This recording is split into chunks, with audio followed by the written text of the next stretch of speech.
ఈ ఆకులను చీప్ గా చూడకండి, పవర్ఫుల్. డైలీ 4 తిన్నారంటే దెబ్బకు ఈ రోగాలన్నీ పరార్.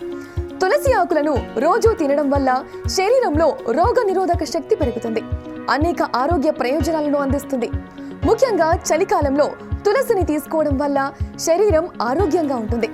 చలికాలంలో రోజు 4 తులసి ఆకులను నమిలి తినడం వల్ల కలిగే ప్రయోజనాలు ఏంటో ఇప్పుడు తెలుసుకుందాం.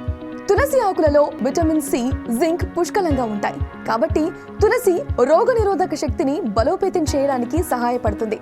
చలికాలంలో జలుబు, గొంతు నొప్పి వంటి సమస్యల నుంచి కాపాడుతుంది. తులసిని రోజు తింటే దగ్గు, జలుబు నుంచి ఉపశమనం పొందవచ్చు. తులసి ఆకులు జీర్ణ వ్యవస్థను బలోపేతం చేస్తాయి. తులసిని రోజు తీసుకోవడం వల్ల చర్మం ఆరోగ్యంగా మెరుస్తూ ఉంటుంది. ప్రతిరోజు ఉదయం ఖాళీ కడుపుతో గోరువెచ్చని నీటిలో 4 తాజా తులసి ఆకులను కాచి టీగా తాగండి. ఇంకా తులసిని తేనెతో కలిపి తీసుకుంటే దాని ప్రయోజనాలు పెరుగుతాయి. తులసి ఆకులను నేరుగా కూడా నమిలి తినవచ్చు.